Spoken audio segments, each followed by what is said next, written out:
We're going to cross now to New Delhi, talk to our correspondent who joins us from there, Pavni Mittal. Pavni, first of all, just tell us then how bad the situation, what the situation there is in India as far as malaria is concerned.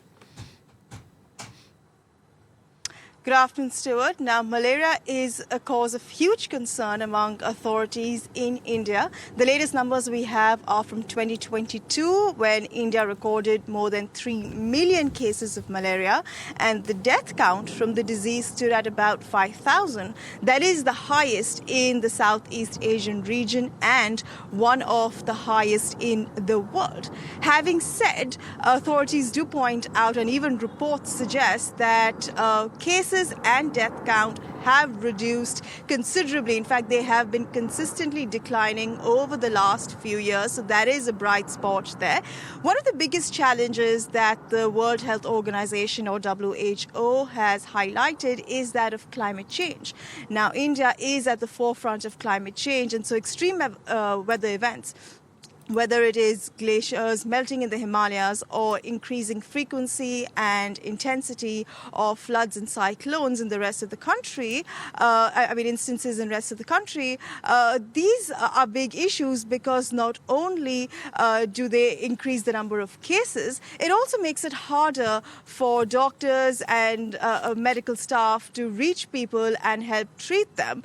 Doctors also say resistance is a big concern. One is biological resistance. Second, they've noticed that when people's and patients' symptoms start to ease, they stop taking medications, and they say that allows the infection to sort of fester and relapse.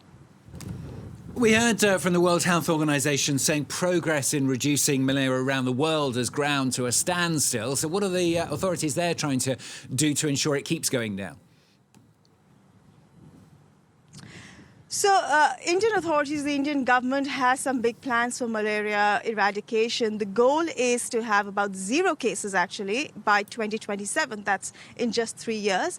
And by the year 2030, completely eradicate the disease. And one of the big focus points over here is to research and develop vaccines that are suited to the Indian immune system. And it is part of a larger program to treat and reduce cases of other vector-borne diseases in India, like chikungunya and dengue. Now, doctors say one of their big concerns is diagnosing and also prevention. They point out that even though there has been an increase in number of healthcare facilities, the fact is that the Indian healthcare system is threadbare at best, particularly when it comes to rural areas, remote areas.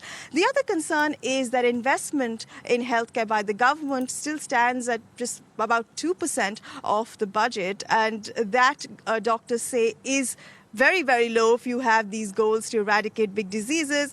The other concern is that, again, medical treatment in India is expensive. There is no state-sponsored insurance, and even though there are government-run facilities, those are far and few in between.